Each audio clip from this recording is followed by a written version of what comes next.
Life between lives is my happy place. Welcome to Soul Guide with Vondie Lozano, a show about past lives, life between lives, and this life. Hey everybody, it's Vondie Lozano here, and today we're talking about everything you ever wanted to know about life between lives. And I'm really excited to be answering some of the questions that were sent in today. So let me pull those up.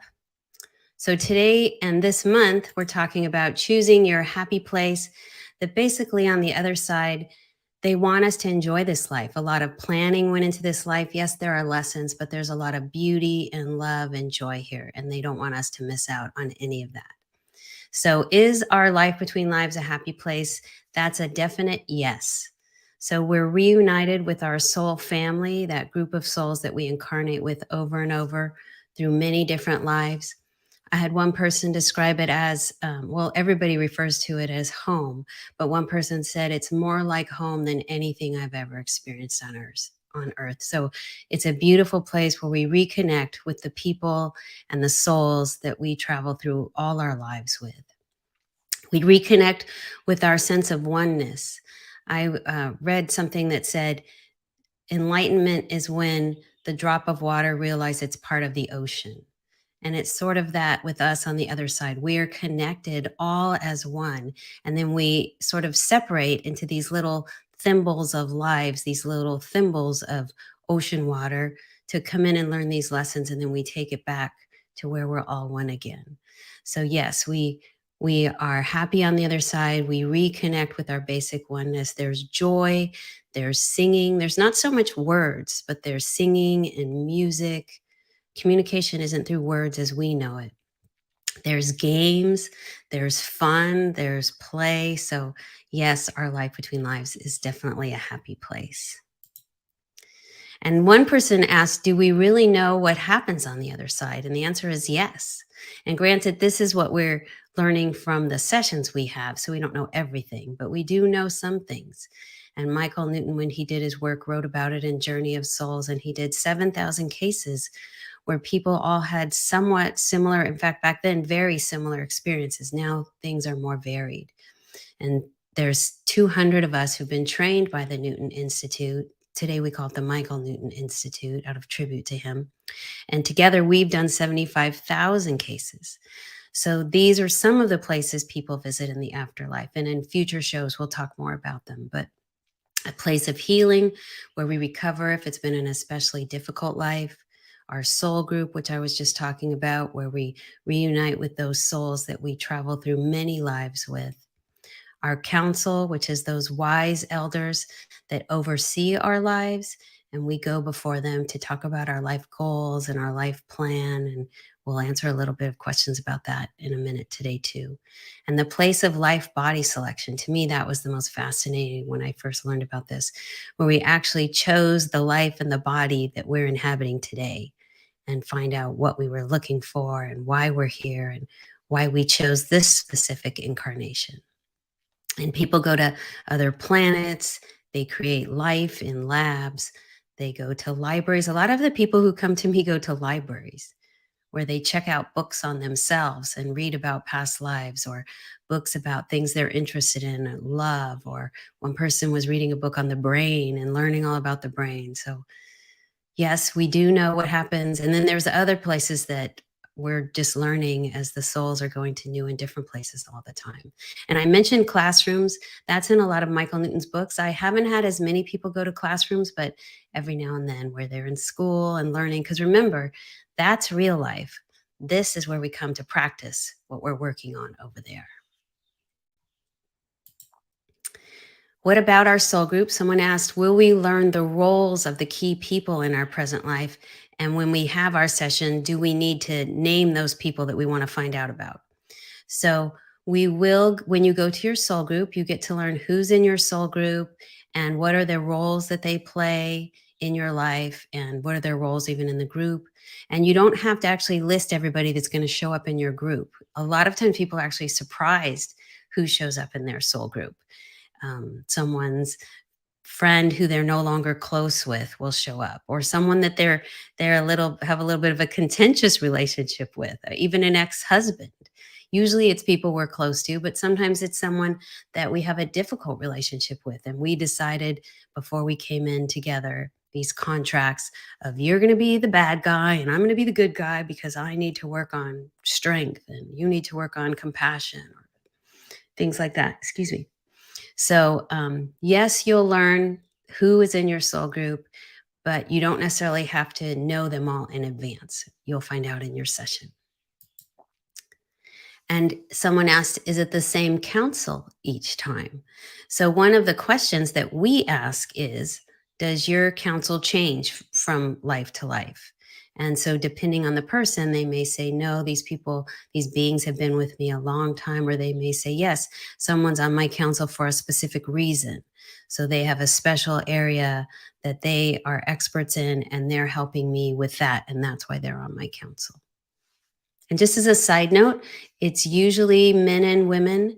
And oftentimes the male is the head because in our society, that's what we think of as sort of more authoritative, I guess.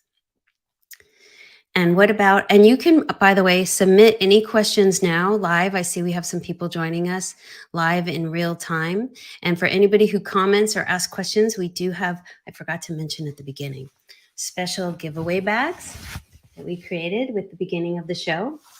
And so Life Between Lives Hypnosis is us. And so if you comment or ask a question, then we'll be giving those away at the end of the show today.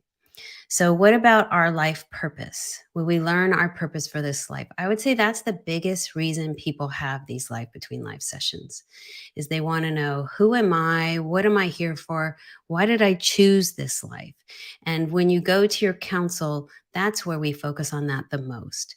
What are you here to work on? How does this fit within your soul plan through all your lives? And then also, the question was asked, will we receive specific instructions on how to fulfill the contract, whatever our goals were for this life? And the answer is yes. They get very specific. And it's a lot of self-care messages, a lot of be your authentic self, go for it.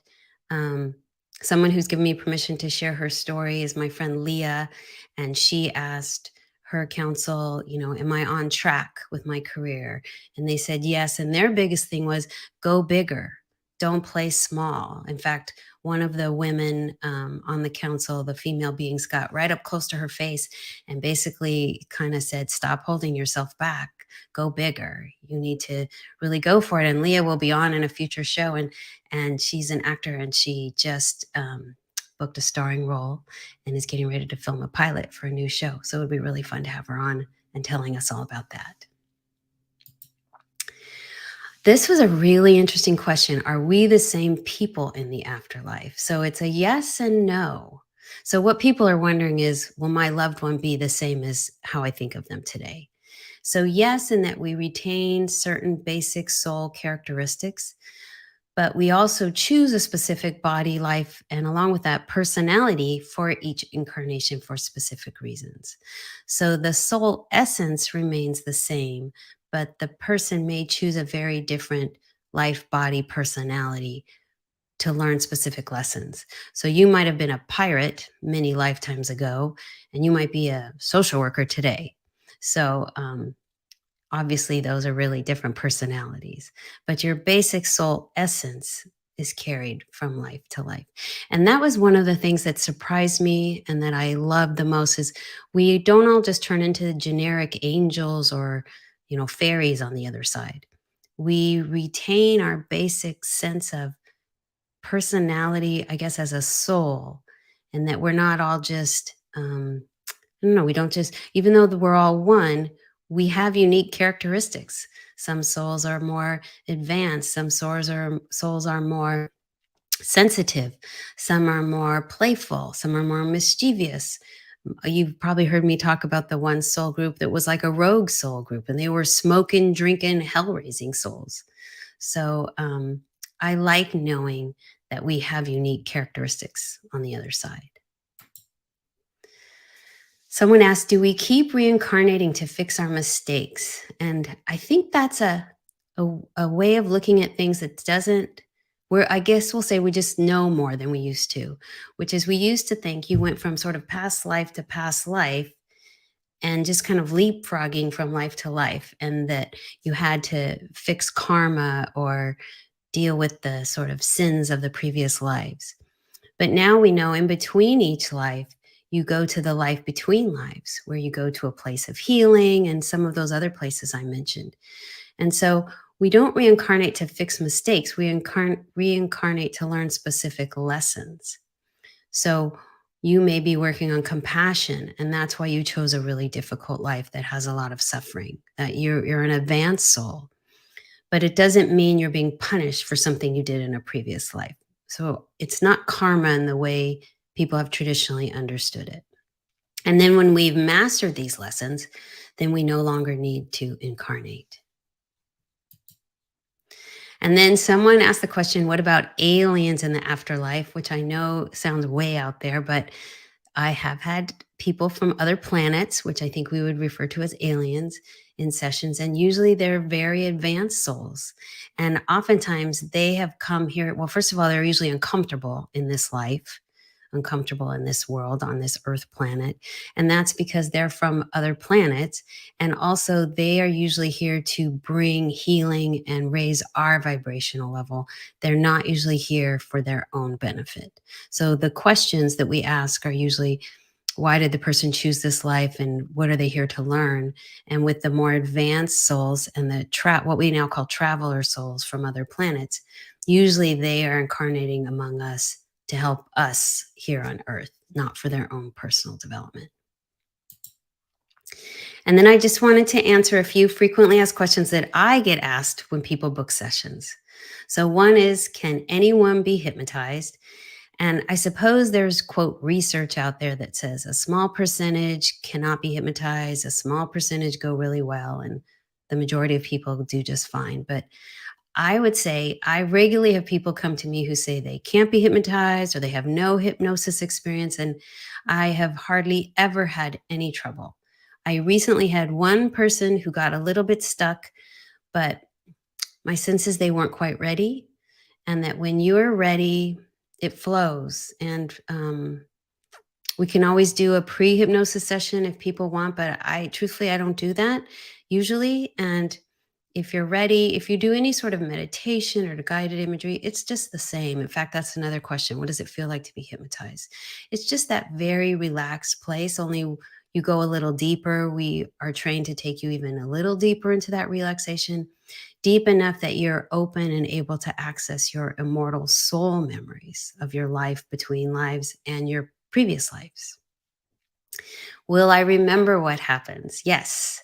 It's not like the stage hypnosis at the fair where you're going to do something goofy and all of a sudden wake up and not know what you did or remember a little. So you don't do anything that you don't want to do. And it's just like this, like you and I are talking back and forth. It's just you're very relaxed. So I always say, I'm in California. If there was an earthquake, we could both get up and go out the door. So you're still present, but you're here as well as there. Will it be recorded? So I do an audio recording, but I also suggest that you do as well. And that way people just record on their phones. That way we both have a recording in case there's some sort of technical glitch.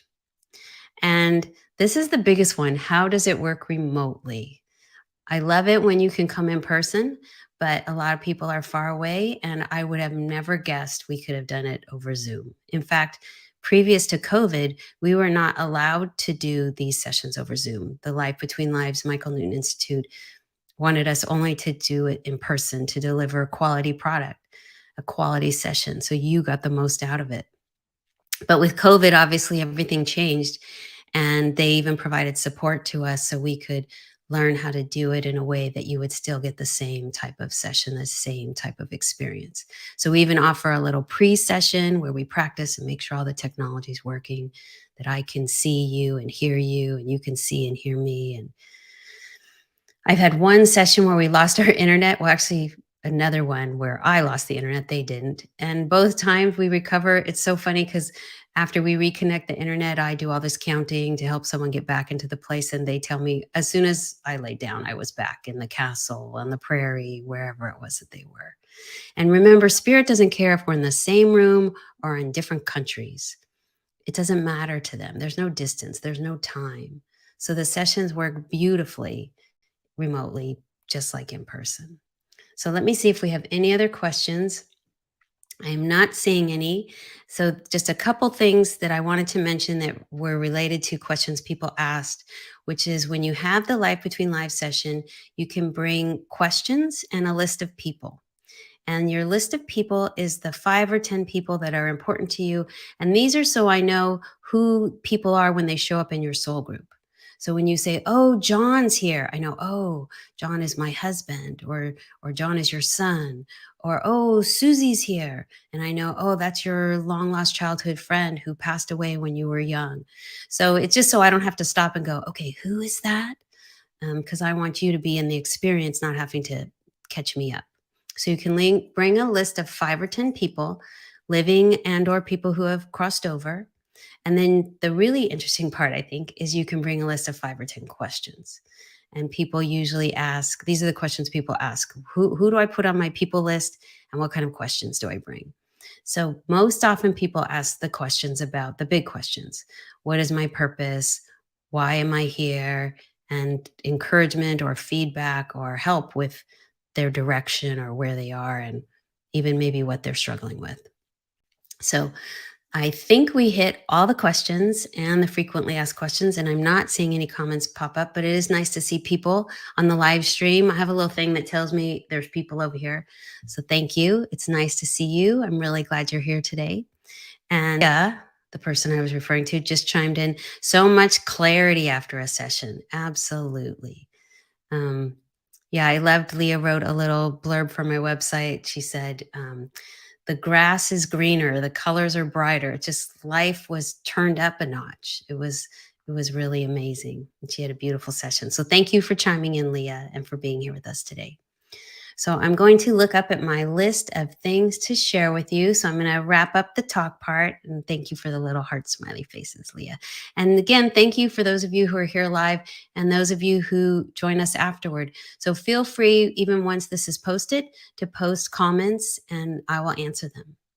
Okay, so in closing, a couple people did send in questions. So if you would like to get your giveaway bag, your Life Between Lives. Oh, I think I have it upside down. Bag. Send your email to us at support@lifebetweenliveshypnosis.com. And that is in the comments section. It's already posted. Support@lifebetweenliveshypnosis.com. Send us your address and we will send you your free giveaway bag as a thank you for participating in the show. And if you would like to find out more about your own sessions, you can book a free discovery call on my website. And my website is also posted in the comments. And it is lifebetweenliveshypnosis.com. Lifebetweenlives, plural, hypnosis.com. And you can book a free discovery call and then we'll chat and see if this might be a good fit for you. And just a little sneak peek, next week, we're going to be joined by someone who had a past life session, who actually went and researched some of the events. He was more interested in facts than most people. So we just kind of made a point to ask more about that. And afterwards, he looked up the place and the name and the town, and he found them all at the time when his past life session was happening. So I'm really excited. We'll be posting more about that, but I hope you'll join us for that. And it's just so fun to get to see you every week and hear your questions and get to share more with you. So I just see some little faces popping up. Yeah, I know. It's really exciting. And also Leah put some little excited and happy surprise faces. And then we can't wait to have you on the show too, Leah. So I think that's it. So I love you. Thank you for being with us today. Bye for now.